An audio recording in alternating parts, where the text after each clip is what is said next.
Bem, amigos do ADR Brasil, do Instituto ADR Brasil, amigos da resolução pacífica dos conflitos, amigos também da nossa ilustre convidada, Veridiana Martins, que hoje está aqui com a gente.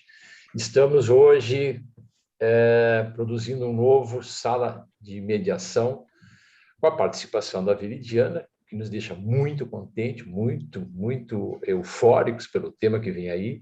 O André Chaves, nosso presidente, o Ricardo Barcelos também, direto da Califórnia, né? Deve estar fazendo 45 graus lá e a gente aqui na chuva, enfim.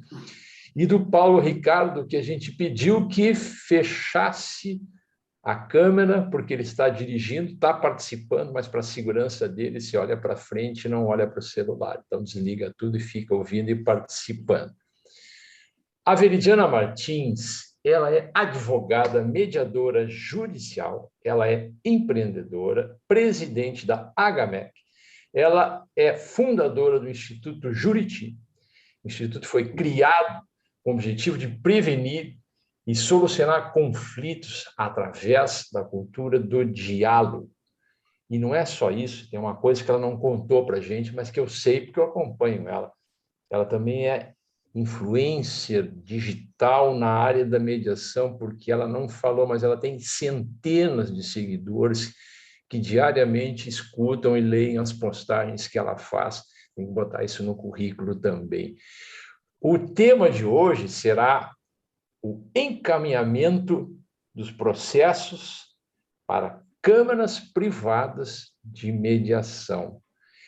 Esse é um tema que está pegando, que está fervendo, que está todo mundo discutindo, e a Veridiana tem um trânsito em todas essas searas de judiciário, mediação privada, e na área de empreendedorismo também, ela pode nos falar com muita pertinência sobre esse tema. Eu vou passar a palavra para o André, nosso presidente, que vai dar as boas-vindas, e vamos lá, que está todo mundo querendo escutar o que temos para hoje. É tu, André. Maravilha. Veridiana, que prazer te ter aqui conosco, ter aceitado o nosso convite, e sabendo que tu és aí uma influencer digital, e mais do que influencer digital, ela está levando um enunciado que foi selecionado ao CNJ, um debate, justamente com o espírito da possibilidade de levar os conflitos, a solução dos conflitos, para a mediação privada. Veridiana, conta um pouquinho para nós, então, desse enunciado, da tua batalha aí na aprovação desse enunciado. Bom, boa noite, boa tarde, boa noite a todos. Ivan, eu fico constrangida até com esse influencer. Obrigada. Bom, com relação ao encaminhamento dos processos, né, das mediações de processos para as câmaras, o que nós temos hoje? As pessoas estão vendo as coisas muito separadas, mas a própria resolução 125 de 2010, vamos pensar o seguinte, nós estamos falando de uma resolução, aquilo que estruturou a mediação no judiciário já possibilitava isso.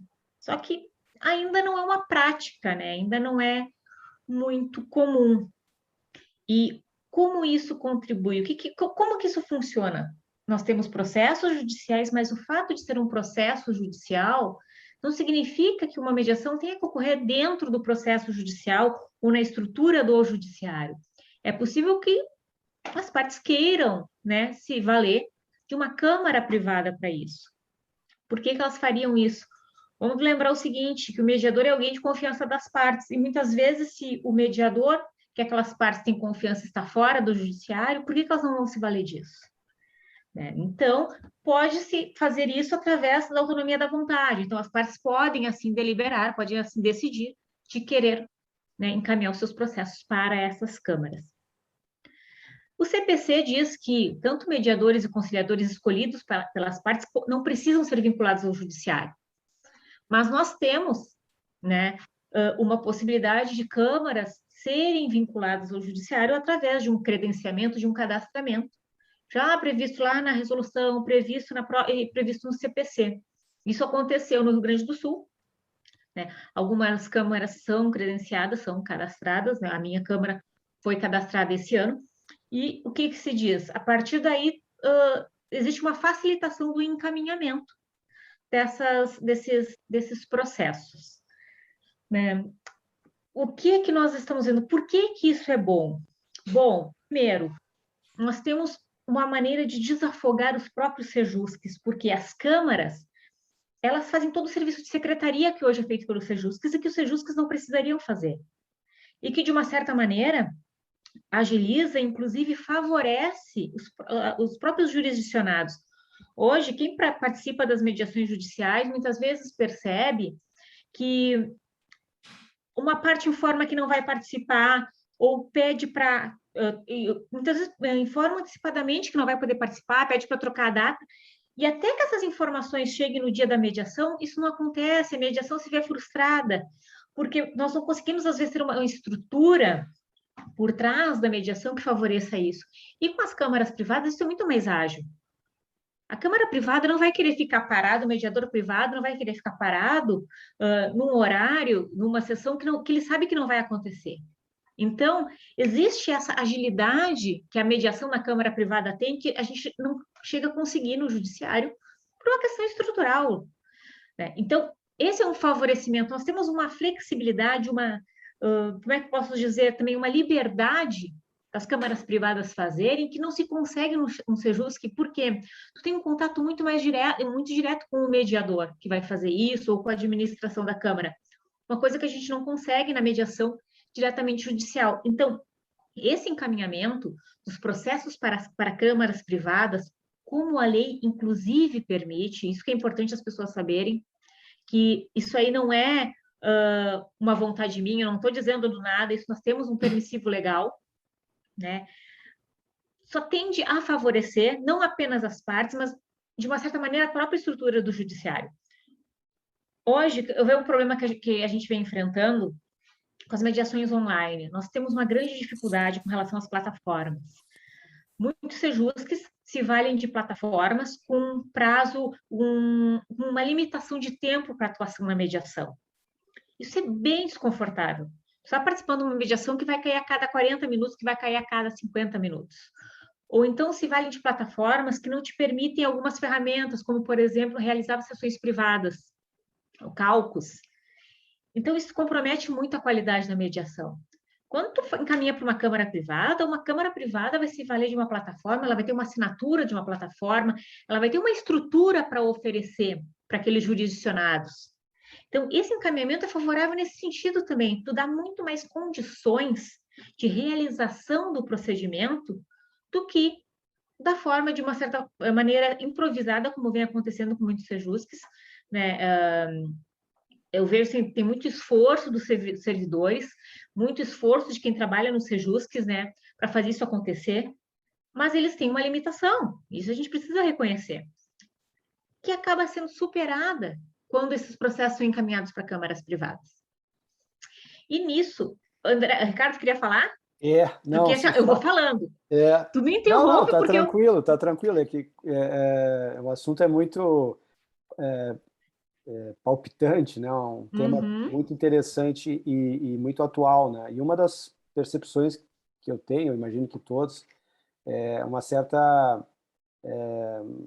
ainda desconhecimento ou falta de confiança no modelo da mediação por parte dos advogados, né? E eu tenho escutado, e aí eu não tenho essa experiência, né? Queria te ouvir a respeito, da necessidade de ter, assim, dos profissionais, de uma maneira geral, os advogados, não valorizam tanto a mediação judicial no modelo que é praticado hoje. Até acho que por essas dificuldades aí que tu está te referindo, né? E isso acaba dificultando esse desenvolvimento da mediação como a gente imaginava que fosse acontecer logo depois da Lei 13.140, né? E eu acho que as mediações, de certa forma, foram muito impulsionadas pela possibilidade de usar a tecnologia, né? E então, assim, você acha que essa questão também do credenciamento das câmaras e a possibilidade dos processos serem transferidos para essas câmaras credenciadas, ali também, eu imagino, terão, evidentemente, mediadores mais qualificados, né? Sem nenhum demérito aos mediadores que hoje militam no judiciário, mas mediação também, de certa forma, pode ser interessante você ter habilidades ou conhecimentos específicos que não necessitam, como na advocacia, né? O camarada é trabalhista, é tributário, é isso, é aquilo, a mediação, isso fica um pouco distante, mas também ajuda, né, quando o mediador tem uma noção mais do direito material, talvez. Então, se você acha que isso também vai ajudar a qualificar mais os mediadores de uma forma em geral. Sim, eu penso que existem vários tipos de profissionais. Uns se empenham, como eu digo, alguns empreendem em si mesmo, eles não precisam ter uma empresa para serem empreendedores. A gente vê isso, por exemplo, os servidores públicos, a gente percebe a diferença que tem servidores que investem muito neles mesmos, eles estão indo atrás, eles fazem a diferença. E existe isso em todos os profissionais. Sim. Existem profissionais que vão preferir trabalhar dentro do, vamos dizer, conforto, mas não de forma pejorativa. Para eles é mais conveniente, dado a sua estrutura de vida, trabalhar apenas junto a um Sejusc. Claro. E ok, tá tudo bem. E existem outros, talvez como nós, que têm essa ideia de fazer diferente, de tentar mudar o mundo, talvez, e que façam isso. Talvez para alguns advogados isso seja interessante. Vamos lembrar que o mediador é a pessoa de confiança das partes. E quando falamos partes, eu acho que precisamos lembrar da importância que o advogado tem, porque ainda que a parte seja o agente do conflito, o advogado tem um grande papel, ele é um stakeholder. Ele vai influenciar na tomada de decisão, ele que vai indicar para o cliente dele se a mediação é adequada para o caso dele ou não. Então, como eu digo, assim, a gente se vende para advogados. É os advogados que nós devemos convencer que a mediação é boa. São eles que vão nos procurar. Eu digo no meu caso, eu me vendo para advogados. Eu não me vendo para o público em geral, para o cidadão comum, para o civil. É o advogado que me procura e me contrata, não é a parte. E se nós formos pensar que o mediador é a pessoa de confiança da parte, confiança é algo muito subjetivo. Para algumas pessoas, a confiança vai ser no profissional que é formado em pedagogia. Eu acho importante alguém que seja especialista em direito médico. Eu acho importante, vai me trazer confiança a isso. E daí, quando nós falamos deste trabalho, desse encaminhamento para a Câmara, ou na estrutura de uma Câmara privada, eu acho que isso deve ser levado em consideração. Talvez isso traga confiança para a parte, traga confiança para o advogado. E quem sou eu para dizer se isso é bom ou ruim? Sem dúvida. Não, é interessante, porque, na verdade, tudo é um processo de mudança, né? A gente não tem nenhuma fórmula mágica para, do dia para a noite, a mediação ter uma aceitabilidade, que certamente vai demorar muito tempo, né? Eu lembro sempre da época que foi aprovada a lei de arbitragem, depois ficou anos no... Ó, o Paulo chegou aí. Oi, Paulo. Ficou anos, né, sendo questionada a constitucionalidade, mesmo o judiciário tinha muita relutância em aceitar, né, que estava uma certa perda de poder, né, e isso hoje é absolutamente aceito, né. Eu né, estou morando atualmente na Califórnia, e aqui nos Estados Unidos a mediação é a regra e o judiciário é a exceção, né. Então, claro, o Brasil dificilmente vai chegar no modelo assim, mas eu acho que tem aí um espaço enorme para melhoria, né? Porque, no fundo, a gente quer mitigar, né, a dor e o sofrimento das pessoas, né? Como eu digo, a gente não quer abraçar uma árvore, salvar o mundo, a gente quer criar formas mais saudáveis de resolver conflitos, né? E, sem dúvida nenhuma, a mediação, seja no ambiente judicial, seja fora do judiciário, ela tem essa possibilidade, né? E eu acho também que, sem dúvida, né? Eu sempre digo que os clientes dos mediadores são os advogados, mas eu converso com vários colegas, especialmente da minha geração, assim, já tem uma certa rodagem, eles não enxergam assim um valor na figura do mediador, né? Tipo, não, isso que tu está me dizendo que é mediação, eles não falam assim, mas isso eu faço, isso aí eu faço, eu tento negociar, raramente o processo chega até o final, mas ainda não é visto como, puxa vida, esse é o cara que eu tenho que ter desde o início, ou se possível antes do processo, né? Então é essa mudança aí de cultura e E todos esses avanços que a gente vem tendo, e esse é o mais um aí que tu colocaste, é super bem-vindo, né? Eu fico bem feliz aí que as câmaras privadas, eu sei o investimento que todas fazem, né, para formação, e é um business, né? É um negócio. Né? Aqui nos Estados Unidos, esses centros de mediação são um negócio assim milionário, né? E no Brasil a gente está lutando aí para criar um mercado, e que bom que já está acontecendo, né? E só pegando um gancho aí, o que eu percebo é que os advogados têm resistência. E se eles não têm uma boa experiência, essa resistência aumenta. Então, a gente tem que, de alguma maneira, favorecer que eles tenham experiências agradáveis, de bons resultados. Porque o que acontece também no judiciário, eu acho que vejo uma vantagem nas câmaras privadas, tem uma série de pessoas que estão em formação, ainda não são preparados, e estão sendo, digamos, colocados à frente, muitas vezes, de uma mediação de pessoas, ou de processos, como a gente estava falando, que não foram nem sequer, talvez, selecionados, se eles estão prontos para aquilo. Houve uma triagem, esse processo me parece que é adequado para a mediação. Isso também, além da questão cartorária, que falava das dificuldades de comunicação e tal, essa questão de uma triagem inicial também eu acho que facilitaria. Sem contar essa possibilidade aí de ter pessoas em formação que talvez não entreguem exatamente aquilo que as partes precisam, né?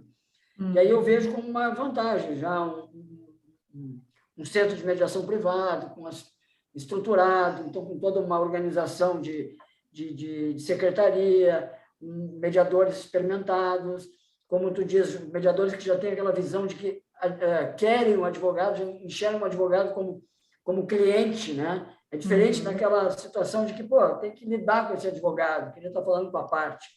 Sim. Porque a gente sabe que alguns mediadores judiciais têm uma resistência grande, né? E fico muito feliz em te ver, e o Ricardo sempre insiste com isso, que justamente os advogados são clientes dos mediadores, né? Isso faz toda a diferença na postura, né? E isso que tu falou, André, da experiência, eu vou dizer, quando eu disse que eu ia fazer o curso de mediação para o meu sócio, ele surtou, porque ele tinha pavor de mediação, porque ele tinha tido uma péssima experiência. Então, obviamente, causa essa resistência. E dessa postura dos mediadores, eu lembro que eu estava indo em formação e conversando com algumas colegas mediadoras, elas diziam que preferiam fazer mediações pré-processuais porque normalmente não tinha advogado. Eu não conseguia entender o porquê, às vezes, desta resistência. Mas eu tenho percebido que nós estamos tendo uma mudança, né, gradual, inclusive nos cursos. Eu tenho visto o discurso de mediadores mais antigos que tinham uma postura com relação à mediação, que hoje passaram a enxergar uma mediação de uma outra forma, né?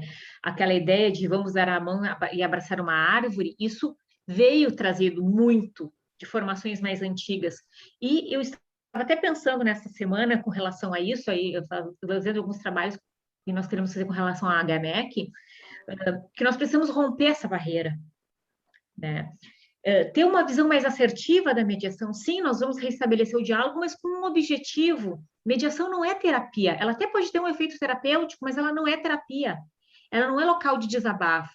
Muitas vezes se desabafa como forma de se construir um diálogo para se identificar os interesses, e aí nós passamos para uma pauta objetiva de negociação. É uma construção que se faz, mas não é esse o objetivo propriamente dito.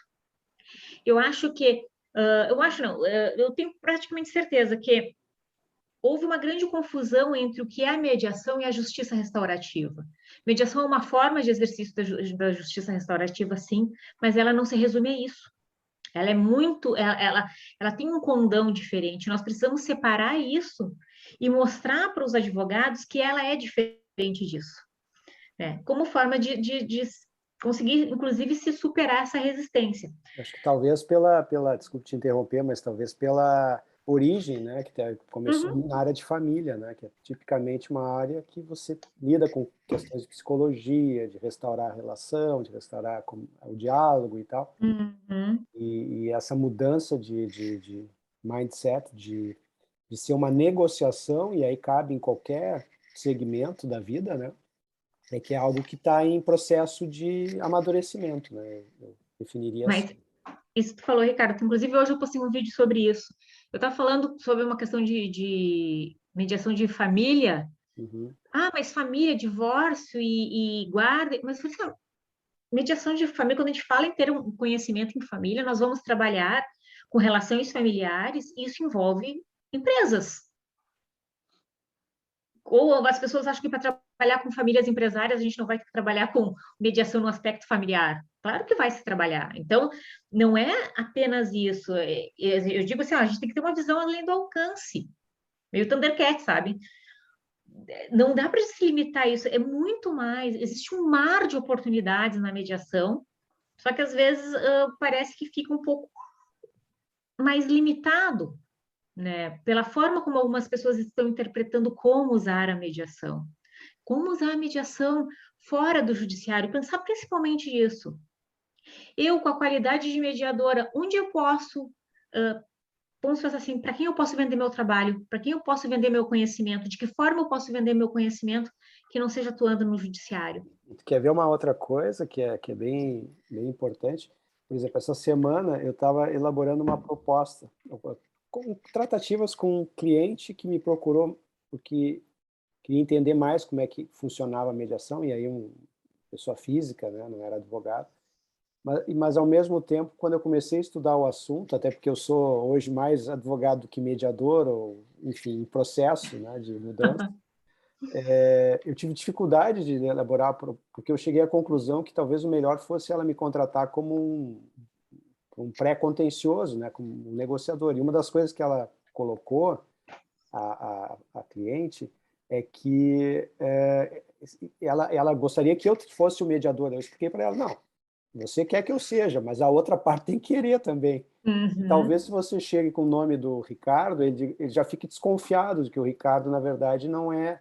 E ao mesmo tempo, eu estava já tendo tratativas com ela para um eventual contencioso, uma eventual disputa. Uhum. Então, como é importante você fortalecer as câmaras privadas para que uma pessoa como essa busque uma câmara privada, né? Ou seja, um ambiente onde não necessariamente vai ser o Ricardo, vai ser o André, o Paulo, o Ivan, a Veridiana, mas que a própria Câmara vai, de alguma forma, definir, olha, para esse tipo de conflito, o melhor é o fulano. E aí já existe uma isenção natural, né? Então, o papel das câmaras privadas é fundamental mesmo para o desenvolvimento da mediação, e aí as câmaras que estão sendo criadas agora, mais recentemente, são câmaras menores, mais ainda, porque as grandes elas já têm o seu nicho, né, muito calcado na arbitragem, e as privadas é que podem ser esse catalisador aí do desenvolvimento da mediação privada. Sim, são os locais, né, Ricardo? Primeiro, cumprimentar a Veridiana, e minha colega de cursos também da Júris. Veridiana, bom te ver aqui no novo sala de mediação, e cumprimentar aí os meus pares. E deu tudo certo, viu, Ivan? Vim com a câmera desligada, te agradeço aí a sugestão. E um azulzinho te pegou no meio do caminho. O carro está na garagem. Viemos em segurança. Viemos em segurança. Obrigado pela paciência. Ótimo. Veridiana, que bom te ver aí no nossa sala de mediação, e sucesso aí nas tuas, né, como influencer agora, né? Todos te seguimos aí nas colunas. Eu adorei essa. E como incentivadora da mediação, né, com proprietária, dona de câmara, e com bastante influência aí no nosso meio. E eu vejo, Ricardo, como tu falaste assim também, são locais, né? A gente tem que providenciar locais para que isso aconteça, né? Local da mediação não é necessariamente o judiciário, é o Instituto Juriti, é a Câmara Acrópole, são locais onde as pessoas podem aportar e poder ser abordados nos seus conflitos da melhor maneira possível. Mas eu tenho uma questão aqui, Veridiana, que sempre me surgiu uma dúvida, e tu que estuda bem essa matéria e está bem envolvida com isso, naquela regulamentação, digamos assim, né, do tribunal, para os credenciamentos das câmaras privadas, primeiro, uma curiosidade, como que se dá essa operacionalização, ou por que, melhor dizendo, ou por que ainda não se dá isso de uma maneira mais automática e mais comum, né? Passar os processos para as câmaras privadas pelos juízes das causas, né?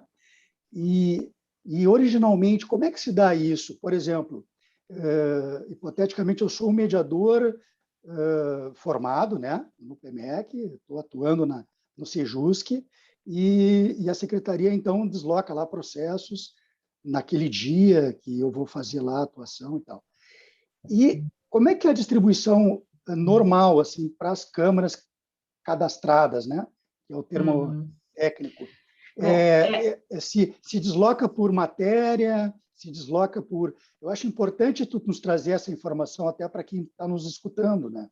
Tá, como é que faz isso? Eu vou dizer assim, essa questão, isso não está acontecendo aqui. Nós não temos visto isto acontecer aqui. Inclusive, o motivo do enunciado que eu levei para a jornada foi nesse sentido, foi de ser estimulado o encaminhamento, né, das câmaras. Esse enunciado foi aglutinado com outros enunciados, com a ideia de uma nova redação. Para quê? O que a gente percebe muito? Uma preocupação, e eu vou dizer de conversas que eu tive com juízes e com secretários de Sejusques, de uma preocupação de favorecimento, de estar favorecendo a alguém. Então, essa resistência nisso, até onde eu tenho informação, não tinha uma orientação direta do NUPEMEC aos Sejusques de como eles deveriam proceder, então isso não estava acontecendo. Né? Era algo que não vinha, não estava tendo esse movimento. Hoje, na jornada, quando fomos ter essa votação do enunciado, houve a ideia, então, de uma distribuição equânime entre mediadores e câmaras que estejam vinculadas a esses Sejusques. Nós temos aquela distribuição aleatória entre todos os mediadores, como nós temos hoje, e a Câmara seria contada como mais um mediador. Então, em vez do Sejusque ter a distribuição, vamos dizer assim, 6 mediadores para fazer mediação na segunda-feira, ele vai ter 7, tem 6 e mais a Câmara que está lá. Então, esta seria a ideia da proposta. A forma como isso vai acontecer, aí é aquilo que a gente sabe, né, Paulo? Não sei se na prática como vai funcionar, né? Mas o que temos hoje é esta ideia de distribuição. Se eu não me engano, a resolução 1266 de 19 do tribunal, no credenciamento, ela fala que a Câmara deverá ser contada como mais um mediador na hora da distribuição. Mas existe isso. Outra situação, a própria resolução das câmaras, ela prevê uma remuneração antecipada diferente do que é, por exemplo, com os mediadores, independente de acordo ou não. Então, essa resistência tem sido mostrada com essa ideia de favorecimento. Por quê? Que a forma de tratamento da Câmara vai ser diferente da forma de tratamento dos mediadores. Mas tu não acha que poderia, talvez, ser um modelo, como, por exemplo, nomeação de perito? Poderia o juiz ter... Porque, olha, faz 3 anos que eu não estou advogando em Porto Alegre, mas até então... nomeação de perito era de absoluta, era aleatório, era tipo, sim, o juiz conhece fulano, indica ele. Vamos pensar o seguinte, o mediador, pensando no próprio mediador, não digo nem da Câmara, ele é auxiliar da Justiça, assim como o perito. Exato. Eu, inclusive, escrevi um artigo faz umas 2 semanas, eu publiquei num jornal digital aqui de Porto Alegre, que era o tratamento isonômico dos auxiliares da Justiça, falando da questão do mediador. Claro. Então, justamente dessa dificuldade que hoje se tem nisso. Então, assim, ainda nós temos as resoluções dizendo como fazer, mas nós não estamos sentindo que isso está funcionando. Veridiana, Ricardo, eu imagino assim, olha, é aquela ideia de uma pintura, né? Uma ideia que traz assim, eu imagino que as câmaras, né, no futuro próximo, consigam passar no tribunal e receber lotes de processos, sabe? Olha, imaginando assim, porque senão não fazia sentido. Quer dizer, existem câmaras que podem atuar naquela ideia que tu mencionaste no início. Um ambiente que não é bem mais adequado do que se tem em matéria de estrutura, secretaria, acolhimento das pessoas, enfim, uma tendência de aprimoramento, digamos assim, né? Então, seria muito mais razoável uma Câmara poder buscar lotes de processos para administrar, para entrar em contato com as partes, para agendar as mediações, para poder fazer até, quem sabe, um preparativo da mediação, né? Quem sabe, né, a gente proximamente consiga essa ideia. Eu creio que talvez isso vá acontecer, e eu acredito, né, num futuro muito próximo, dado, aí falando em termos, por cumprimento de meta do CNJ. Lá nós tivemos uma resolução, que é a resolução 325 de 2020, do ano passado, é de junho do ano passado, se não me engano, que estipulou as metas do judiciário para 2021 até 2026, que elas estão alinhadas à Agenda 2030, tá? Então, é a estratégia do Poder Judiciário de 2021 a 2026, que prega a questão da aplicação de formas de governança no próprio judiciário, e uma série de metas. E dentre essas metas, tem a meta de prevenção de litígios e adoção de soluções consensuais de conflitos. Nos critérios para fazer os cálculos, para os números de atingimento dessas metas, está número de processos encaminhados para câmaras privadas. Então, eu acredito que, dada essa resolução, né, vai começar a ter uma movimentação. Essa resolução é do ano passado e começou a valer para 2021. No final do ano, né, os sejusques vão ter que mandar os números para o CNJ. Acredito que a partir daí nós vamos sentir... Né? O que eu vejo assim também existe, na verdade, vários movimentos acontecendo, né? Acho que faz tudo parte de uma grande onda, né? Tem essas ODRs da ONU, essa questão de capitalismo consciente, tem todo esse ensinamento que todos nós estamos recebendo em função aí da Covid e esse movimento do próprio judiciário em estimular a mediação, porque acho que a gente tem que fazer, eu sempre faço uma justiça, né? O judiciário é quem, né, o professor Kazuo Watanabe, entre outros tantos, lá antes de 2010, foi quem realmente fez com que a mediação se tornasse algo concreto no Brasil, né? Então a gente deve muito ao Poder Judiciário, mas eu acho que agora está na hora do Poder Judiciário soltar um pouco isso, para a própria iniciativa privada aprender a caminhar com as próprias pernas e valorizar, né, a mediação privada. E aí eu te faço uma pergunta, Veridiana. A pessoa, o leigo, né?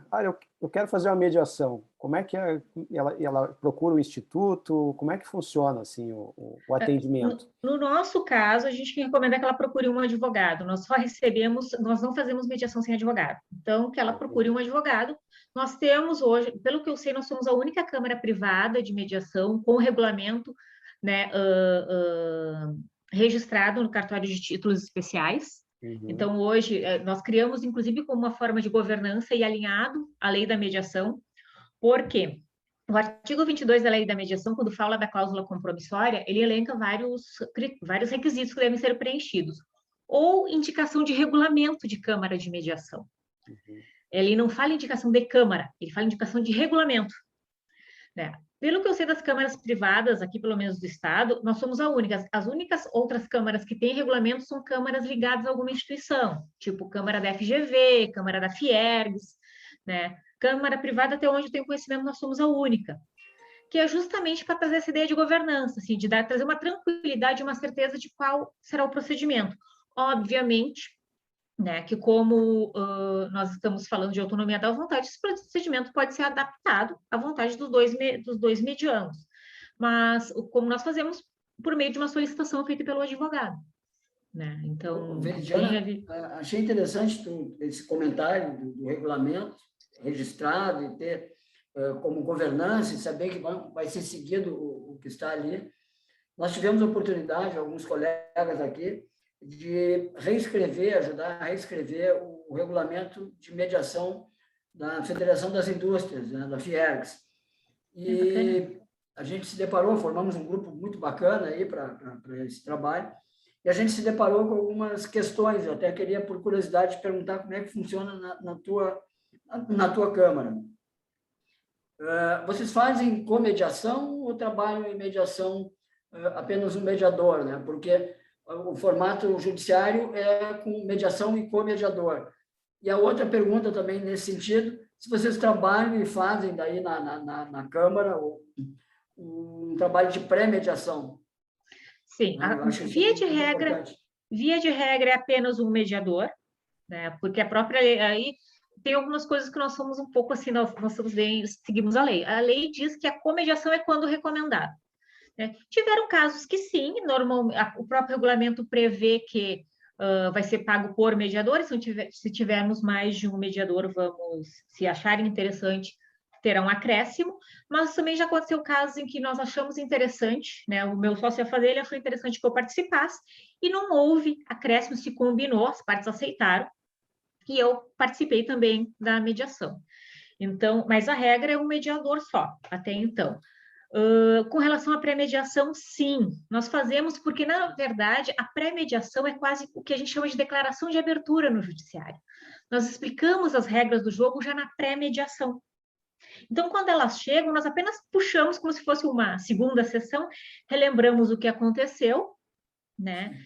E ali, muitas vezes, fechamos a questão de número de horas mínimas, alguma coisa mais ou menos assim, porque depois que nós pegamos algumas informações da pré-mediação. Mas a pré-mediação, nós vamos, assim, para o público em geral entender o que é. Seria como se fosse a declaração de abertura, né? Nós explicamos as regras do jogo, como funciona, como que não vai funcionar, para que elas decidam se elas vão querer aceitar a mediação. Né? Então, quando a sessão começa, nós já começamos a mediação em si, né? Sim. O Ivan, nosso especialista em pré-mediação e abertura, eu acho que ele pode falar um pouco. Né? Teu microfone, Ivan. Fechado, Ivan. Estou aqui me deliciando com o tema, louco para meter a colher aqui e contendo, né? Porque eu fico contaminado com uma coisa chamada marketing para mediadores, do qual eu tenho me empenhado muito e trabalhado bastante nesse sentido. E muitas coisas que a Veridiana está falando, né, têm sinergia e podem ser ajudadas por essas questões. Eu vejo, eu sonho com o dia em que alguém chegará, um cliente chegará, um advogado, e vai perguntar: o senhor é especialista em advogar na mediação? E ele vai dizer: sim. Então eu quero. Eu quero um advogado especialista em mediação.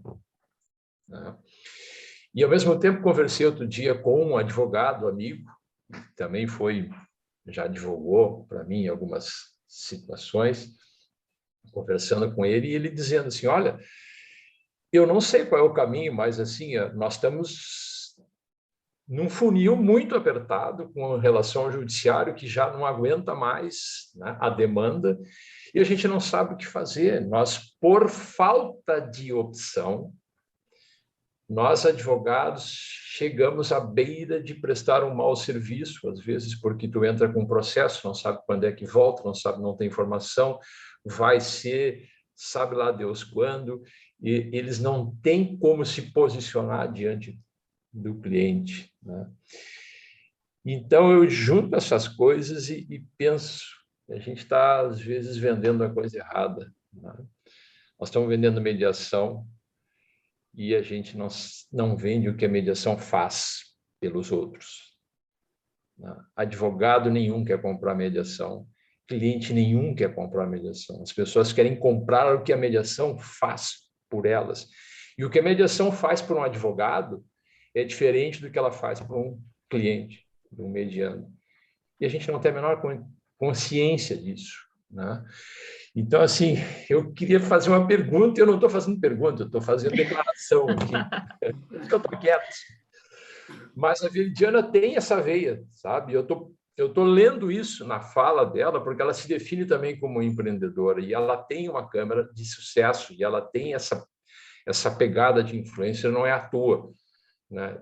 E isso está no teu discurso, Veridiana, você tem essa, mesmo que inconsciente, você tem essa veia, assim, você consegue perceber, nós não estamos vendendo procedimento, nós estamos vendendo solução. O resultado? Sim, o resultado. é um resultado, né? Eu percebo que existe uma carência do mundo do direito, dizendo, eu tenho que ter uma alternativa. E nós, mediadores, não estamos conseguindo dizer, somos nós. Está faltando. O que está faltando, Veridiana? Eu falo assim, que a gente vende um produto que as pessoas não sabem que precisam. Então, é difícil, é difícil. Muito bom, muito não bom. sabe Então, nem que existe, né? Sim, mas ela, como hoje, assim, eu digo, vendo para o advogado, como eu me vejo no papel do advogado. O que o advogado quer para o cliente dele? Paz. Ele quer paz para o próprio cliente, que ele entende a ânsia do cliente. Vamos pensar assim, eu estava discutindo com uma... Veridiana, desculpa eu te interromper, mas ele não quer só paz, ele também quer dinheiro, também quer honorário. Sim. Não, mas a ideia é de pagar para trabalhar. Quando eu estava falando, conversando, assim, aí, você está pagando para trabalhar, tu vai ficar não sei quantos anos numa discussão, e aí? Tá valendo a pena aquilo que tu cobrou? Né? E a efetividade, e dizer para o cliente que mudou a decisão dele. Ele ganhou, mas agora ele perdeu. Né? Fazer tudo isso. E é isso que eu vou falar da solução para o cliente. Eu estava discutindo com uma conhecida sobre a questão de pegar e fazer as mediações. Ela trabalhando com uma franquia, está abrindo uma franquia, né? Ela, como advogada, né, para um cliente. Eu disse, tu vai querer, cada vez que tiver uma discussão, levar o contrato de franquia para o judiciário, para todo mundo saber o que está acontecendo? Como que a coisa funciona lá dentro? Aí ela se tocou assim, mas se preocupam tanto tem tantas cláusulas de sigilo, de não divulgação disso, e depois você coloca esse contrato lá no judiciário. Ela parou assim. Ela disse, Veri, nunca me disseram isso. E tu sabe que isso é uma alavanca, né? Uma alavancagem para o desenvolvimento da mediação empresarial, né? Ou seja, contratos com cláusula de mediação e arbitragem, ou só mediação, enfim. Sim. Então, isso, assim, bem como eu vou dizer, não é mediação, o que é porque é uma reunião bonita? Não, o que ela te traz? O meu discurso de venda ela pode antecipar honorários, né, porque os escritórios vivem disso, e pode fidelizar o cliente, porque um cliente que resolve o seu caso em um tempo menor e com maior satisfação, ele vai procurar uma vez, 2 vezes, 3 vezes, né? E para isso é o que o Ivan coloca. Nos Estados Unidos existe uma divisão assim muito grande, né? Porque como aqui o contencioso é júri, o camarada que faz júri bem feito, dificilmente ele vai ser um bom negociador, porque ele está acostumado a brigar, achar argumentos e não desistir nunca da tese, né? Então, daqui a pouco tem que ter um time, eu falo isso, né, para meus colegas, daqui a pouco vocês vão ter que ter um time para cuidar do contencioso tradicional e um outro time de advogados com habilidades de negociador, que obviamente tenham também a percepção dos riscos do processo e tudo isso, mas talvez tenham que ter 2 tipos de advogado na equipe para poder estar acionando um e outro, né? Então, eu estava falando, eu também faço mentoria, né, com alguns advogados e escritórios pequenos, assim, pequenos grupos de advogados e escritórios. E aí nós trabalhamos com o setor consensual, com o setor consultivo, não, com o contencioso, com o consultivo, e por que não criar o setor consensual?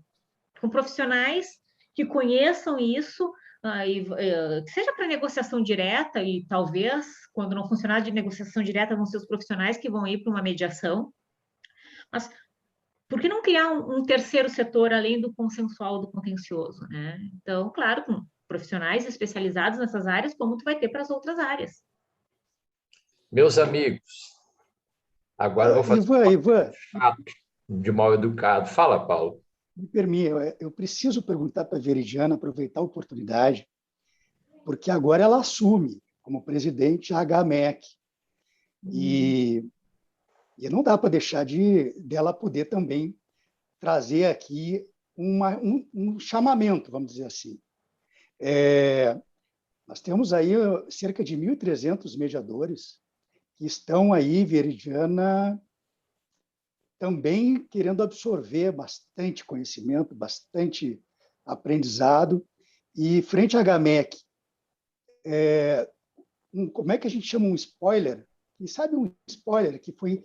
Tu assumiste agora, né, recentemente, né, Veridiana? 5 de julho. Foi início de julho. 5 de julho, em meio à vacinação, em meio à pandemia, em meio às plataformas de mediação, enfim. Então, Ivan, me permite, eu vou ter que perguntar para a Veridiana. Veridiana, uma palavra na frente da GAMEC aqui para o ADR, também para os ouvintes que estão aí e os que estão nos assistindo. Qual é, assim, uma bandeira ou duas bandeiras que tu vais aí propor nessa tua gestão, que vai ser um sucesso, não tenha dúvida nenhuma? Bom, baita pergunta. O nome da nossa chapa, eu acho que diz um pouco do que é a nossa ideia, foi a minha ideia, assim, quando eu pensei. O nome da nossa chapa foi Mediação e Expansão. E a ideia é expandir a mediação para além das fronteiras da jurisdição. Eu creio que tem que ser muito trabalhado no judiciário, sim, porque, como o Ricardo disse, o judiciário contribuiu muito para isso. Eu vou ser bem sincera para vocês, eu acho que a Lei 13.000, se fosse só a Lei 13.140, nós não estaríamos no momento de mediação que nós estamos hoje. Nós devemos isso graças ao CPC. Senão nós não estaríamos aqui. Então, nós temos este movimento, mas nós precisamos fazer essa mudança, inclusive, de mentalidade dos mediadores. Que sim, nós temos que explorar muito bem a mediação no judiciário, porque muitas vezes é o primeiro acesso, o primeiro contato que o advogado tem é lá. Mas temos que expandir ela além disso. E daí, nesse trabalho, eu digo, vai ser a mediação privada, vai ser um incentivo, um trabalho junto à administração pública, eu acredito numa grande mudança, numa grande onda, né, como foi dito antes. Se a administração pública trabalhar nesse sentido, se o judiciário trabalhar fortemente nesse sentido, a iniciativa privada trabalhar nesse sentido, vamos pensar o seguinte, em representantes da sociedade civil trabalharem nesse sentido, aí sim nós vamos fazer essa mudança de cultura e vamos conseguir fazer a mediação né, crescer, se formatar, se constituir de verdade. Então, a minha linha, a minha condução é trabalhar a mediação além das fronteiras da jurisdição. Ivan, deixa eu aproveitar a última perguntinha, a pedido do nosso... Eu queria dizer para vocês fazerem as últimas perguntas de vocês. Então, ótimo. Uma pergunta que vem, na verdade, não é minha, do Eduardo Fontoura, que é outro colega nosso do Instituto, que também está na Califórnia. E quando eu falei da ideia de enunciado, ele leu e disse, pô, mas vem cá, ele é compatível com o artigo 168, quer dizer, 167 do CPC, que falava do CPC, e para mediação essa, para os mediadores ou para as câmaras, os centros de mediações cadastrados nos tribunais, vale essa regra do 167, em que fala, né, que pode escolher entre aqueles mediadores e tal. Mas a gente tem uma outra regra que é super ampla, né? Que é do artigo seguinte, em que ela diz que as partes podem escolher o mediador da confiança.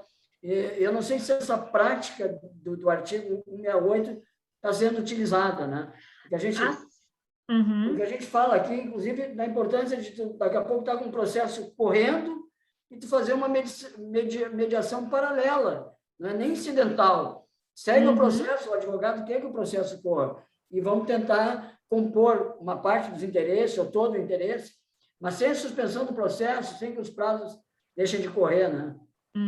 Não, sim. Como eu digo, assim, são várias frentes de atuação, né? Obviamente, como a minha Câmara é credenciada, eu vou ser bem sincera, gente, quando eu vendo o fato de encaminhar para uma Câmara credenciada, aí eu trabalho nesse sentido também, né? Mas eu acho muito importante as pessoas saberem que a lei permite que se encaminhe para qualquer Câmara. Nós podemos trabalhar com a ideia do negócio processual lá do 190, como nós estamos falando de direitos transacionáveis, nós vamos negociar, vamos organizar como que vai ser, como o nosso processo vai trabalhar, vamos suspender, o processo vai continuar correndo, quem sabe a gente espere o resultado de uma perícia para termos um critério objetivo para trabalhar na mediação, né? Então, eu não vejo ele como incompatíveis, eu vejo que eles tratam de maneira diferente, mas eles não se colidem, né? Diz que os tribunais podem criar os seus quadros, inclusive o 167 fala que podem criar o quadro de mediadores e conciliadores através de concurso público. Também, né? Então, isso que a gente tem que lembrar, assim, a lei permite, se vão fazer ou se não vão fazer, assim como permite que se credenciem câmaras para se fazer esse trabalho, né? Mas isso não impede dos jurisdicionados pegarem alguém que não esteja vinculado ao tribunal. E aí uma coisa que os mediadores, e é daí dentro desse trabalho com a GAMEC é isso, como a GAMEC nasceu dentro do tribunal, nasceu junto aos mediadores judiciais, ainda tem algumas resistências de alguns colegas com relação a quem está fora do judiciário. Sim. É claro que se faz um trabalho junto, né, defendendo os mediadores e conciliadores judiciais, mas nós estamos falando de confiança das partes, autonomia da vontade. Quem sou eu para dizer que ele não pode confiar no fulano porque o fulano não está no judiciário? Então, nós precisamos ter isso em mente. Acho que a gente precisa ter a mente aberta quando a gente fala em mediação, respeitando os limites da lei, mas a mente aberta. Exato. Eu acho que a gente não pode cair na grenalização, né? Mediadores judiciais contra extrajudiciais.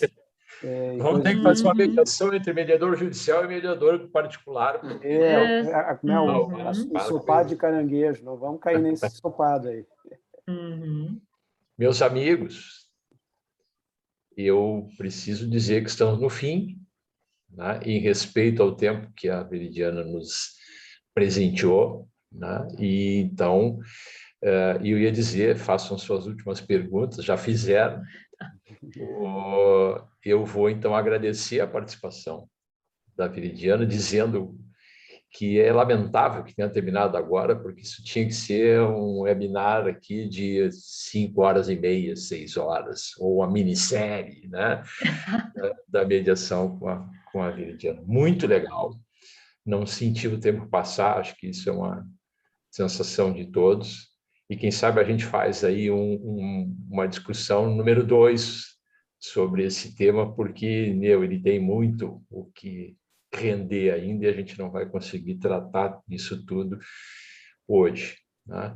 Muito obrigado a todos. O André, de novo, fecha o nosso tema, o nosso presidente, encerra o trabalho, e foi um privilégio estar com vocês, privilégio estar com você, Veridiana. Muito obrigado. Veridiana, mais uma vez, muito obrigado por ter atendido ao nosso pedido. Que bom te ouvir, aprender contigo. E essa reflexão que nos traz é muito importante para todos nós e para os operadores do direito, que tem que usar cada vez mais outras formas de resolver os conflitos. A gente acredita que nós temos uma função a mais aí de levar essa mensagem para os advogados, para a comunidade jurídica, e vamos em frente. Que bom saber que tu está à frente da GAMEC e com esse lindo trabalho. Muito obrigado mais uma vez. Obrigada, gente, pelo convite. E, assim, só tenho a agradecer de coração por poder estar aqui. E contem comigo, assim, o que precisarem. Quando for para falar de mediação, quando for para expandir a mediação, contem comigo. Obrigado.